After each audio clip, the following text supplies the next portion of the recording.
Gold trusted gold buyers. మీరు తాకట్టు పెట్టిన బంగారాన్ని విడిపించి ఈ రోజు ఉన్న మార్కెట్ ధరకు కొనబడను. మొత్తం శివాజ్ఞ లేనిదే చీమైనా కాదు. ఎగ్జాక్ట్లీ. 9 పాటలు మొన్న ప్రీ రిలీజ్లో చూస్తే అసలు ఒళ్ళు పులకరించిపోయిందండి. సిస్టర్స్, సౌందర్య సిస్టర్స్, MS గంగాధర్ గారు, గంగాధర్ శాస్త్రి గారు, తర్వాత ఆయన మన ఇప్పుడు మన శ్రేయ ఘోషల్ గారు కానివ్వండి, లేకపోతే ఐశ్వర్య కానివ్వండి, అందరూ చాలా అద్భుతంగా వాళ్ళ గాత్రాన్ని అనుభవించారు. అలాగే సాహిత్యం అద్భుతమైన సాహిత్యం. అక్కడ మన కాసర్ల శ్యామ్ గారు అయితేనేమి, లేకపోతే మన కళ్యాణ్ చక్రవర్తి గారు, ఇంకా శర్మ గారు, వాళ్ళంతా అద్భుతంగా సాహిత్యాన్ని వాళ్ళు పదాలన్నింటినీ, ఎందుకంటే ఇది పదాల యొక్క సమ్మేళనం. శివుడు అంటేనే అది ఒక తెలియని ఒక మనలోనే ఒక శివ తాండవం అన్నీ వింటుంటే అవన్నీ మనకి ఒక తెలియని ఒక వైబ్రేషన్ మనలోకి తీసుకొస్తుంది. సో అలా పదాలన్నింటినీ సమకూర్చి అంత అద్భుతంగా వాళ్ళు ఆ సాహిత్యం రచించడం జరిగింది. ఓకే బాల సార్, ఇది చాలా ఇంపార్టెంట్ క్వశ్చన్. ఇప్పుడు రావణాసురుడు అహంకారాన్ని అణచడానికి శ్రీరామచంద్రమూర్తి వచ్చాడు అంటారు. అలాగే పాండవులతోటేమో కృష్ణుడు ఉన్నాడు. అలాగే నరసింహస్వామి అవతారంలో హిరణ్యకశిపుడిని నాశనం చేశారు ప్రహ్లాదుడు భక్తితో.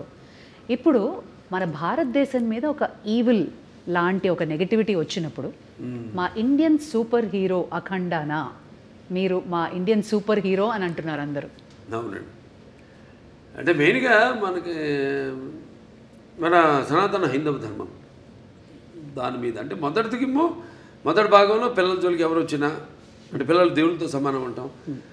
అలాగే లేకపోతే ధర్మం జోలికి ఎవరు వచ్చినా, ప్రకృతి జోలికి ఎవరు వచ్చినా ఆ భగవంతుడే పోతాడని మనుషులు పూరి ఒక దీనిగా వాడుకుంటాడు, ఒక ఆయుధంలాగా వాడుకుంటాడు ఆ భగవంతుడే అన్నది మనం చూపించాం. అఖండలో ఒక పరికరంగా వాడుకుంటాడని. ఇందులో మన ముఖ్యంగా సనాతన హైందవ ధర్మం అంటే ఏంటి చాలామంది అంటుంటారు, మాట్లాడుతుంటారు సనాతన హైందవ ధర్మం అని. చాలామంది మన వాళ్ళకి అర్థం కాదు సనాతన హైందవ ధర్మం అంటే ఏంటో. సో దాన్ని ఎంతో, అంటే సినిమా అన్నది ఒక మనిషి తన దైనందిన కార్యకలాపాలలో సతమతమవుతూ ఈ అన్న అవసరాలతో పాటు ఈ సినిమాను కూడా ఒక సాధనంగా ఎంచుకున్నాడు మనిషి. అప్పుడు మనం ఆలోచించాలి సినిమా అంటే ఏంటి, సినిమా వల్ల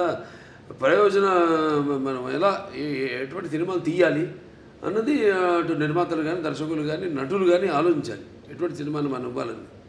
సో అటువంటి సనాతన ధర్మం మనం ఇప్పుడు జరుగుతుంటే ఈ సినిమాలో తాకతాళీయం ఈ సినిమా కాకతాళీయమో యాదృచ్ఛికమో మొదలుపెట్టిన దగ్గర నుంచి, మొదలుపెట్టిన దగ్గర నుంచి ఏవైతే ఈ సినిమాలు పొంచి పెట్టామో అవన్నీ కూడా త్వరతో జరిగినాయి కళ్ళ ముందు. అది విశేషం. సో ఇప్పుడు హైందవ ధర్మం అంటే ఏంటి, దాని యొక్క శక్తి, దాని యొక్క గౌరవం, దాని యొక్క పరాక్రమం ఏంటి అన్నది.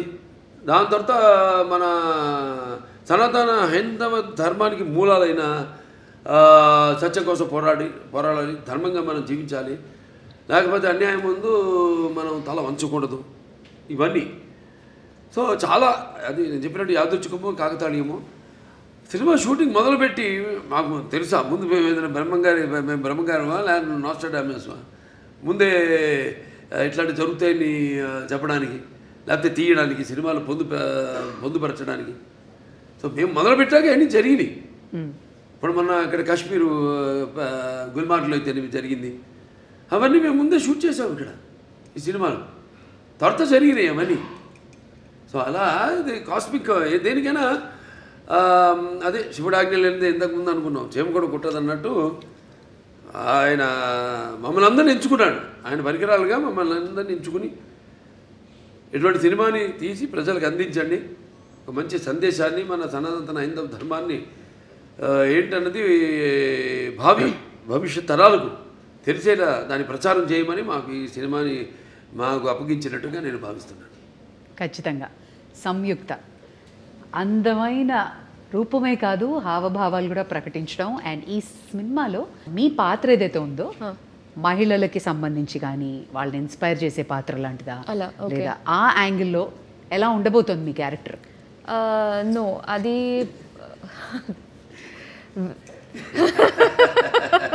ఆనందంగా ఉందని పాట రిలీజ్ చేసాం, పాట రిలీజ్ చేసాం మన సాంగ్ బ్రహ్మాండంగా. సో అదేమి ఐటమ్ సాంగ్ ఏం కాదు, అది మామూలుగా ఇంతకుముందు సినిమాల్లో కూడా నేను చేసే సినిమాల్లో ఉన్నాయి, కానీ ఇది అటువంటి ఐటమ్ సాంగ్ కాదు. ఇది ఒక సందర్భానుచితంగా ఆ సినిమాలో వచ్చే ఒక ఆహ్లాదకరమైన వాతావరణంలో ఒక పుట్టినరోజు పండుగ జరుగుతున్న సందర్భంగా వచ్చే పాట అది. ఇది డైరెక్టర్ గారు ఎలా రాశారంటే, నా క్యారెక్టర్ గురించి నేను ఏమైనా చెప్తే అది స్టోరీ లైన్ నేను చెప్పాలి. ఓకే, అది ఇలా అవుతుంది ఈ సీక్వెన్స్. సో నాకు ఒకటేంటంటే my character will come in a very very strong important sequence in this film. So కొంచెం సర్ప్రైజింగ్ ఫ్యాక్టర్ ఉంటుంది. I'm looking for his expression because I don't want to reveal anything స్టోరీలో ఉన్నది. కానీ ఒక surprising మూమెంట్లో ఒక సర్ప్రైజింగ్ ఫ్యాక్టర్ లాగా my character will come. It will be very different. నేను ఇలా ఒక క్యారెక్టర్ ఇట్లాంటి ఒక సీక్వెన్స్ నేను ఇప్పటివరకు నేను చేయలేదు. అబ్సల్యూట్లీ. ఇలాంటి సినిమాల్లో కొంచెం డివైన్ ఎలిమెంట్స్ ఉన్నప్పుడు ఏమైనా రెఫరెన్సెస్ తీసుకోవడం, హోంవర్క్ చేయడం లాంటివి జరిగిందా? No, fortunately, I don't have to do any extra homework for something related to this. I mean, because that's something that's part of my life. So just because I'm doing a film, I don't have to do an extra homework because this is part of my life. ఇప్పుడు నేను వేరే ఏమైనా ఒక police character అట్లాంటివి ఏమైనా చేయాలంటే నేను homework చేయాలి దాన్ని బట్టి. But this is like I was very excited. First of all when this movie first part release అయ్యేప్పుడు I was just entering Telugu cinema. So మనం కొంచెం అలా ఆలోచిస్తే విల్ బీ లైక్ పెద్ద హిట్ అని తెలుసు అప్పట్లో. And then we know that ఆ హైప్ ఆ టైంలో రిలీజ్ అయిన తర్వాత ఆ హైప్ అవన్నీ చూసి మనం అనుకోలేం కదా, కొన్ని యూనో ఇయర్స్ తర్వాత మనకి కూడా సెకండ్ పార్ట్ వస్తే మనకి ఒక క్యారెక్టర్ మంచి క్యారెక్టర్ ఉంటుంది. Will not think all that. So అలా ఆలోచిస్తే that in the bigger picture it all feels good and nice. Exactly, I was about to ask.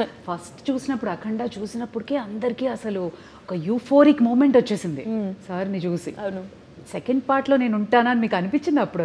అసలు ఎలా మనం ఆలోచన కూడా లేదు. See so it was a surprise. First of all నేను నాకు ఈ కాల్ ఈ క్యారెక్టర్ ఎలా యాడ్ చేశారు, because in the first part there is a different heroine. And then how that is transitioning, so we are not paired in this movie. So I play a very important character. So ఆ క్యారెక్టర్ని ఈ స్టోరీలో ఎలా blend చేశారు ఇవన్నీ చాలా ఉన్నాయి మూవీలో. ఐ వాంటెడ్ టు ఆస్క్, మనకి దేవుళ్ళ కథలు ఇవన్నీ తెలియాలంటే అమ్మ, నానమ్మ, అమ్మమ్మలు వీళ్ళే చెప్తారు. మీకు అలా ఎవరైనా చెప్తారు? ఓకే, సో మా చిన్నప్పుడు మా తాతగారు use to tell me stories. కానీ మా అమ్మమ్మకి ఒక్కటే ఒక స్టోరీ తెలుసు, Hiranyakashipu. So she use to do this. ఎప్పుడు నేను అడిగినా but I use to have listen to that, I'm not exaggerating, some 500 times.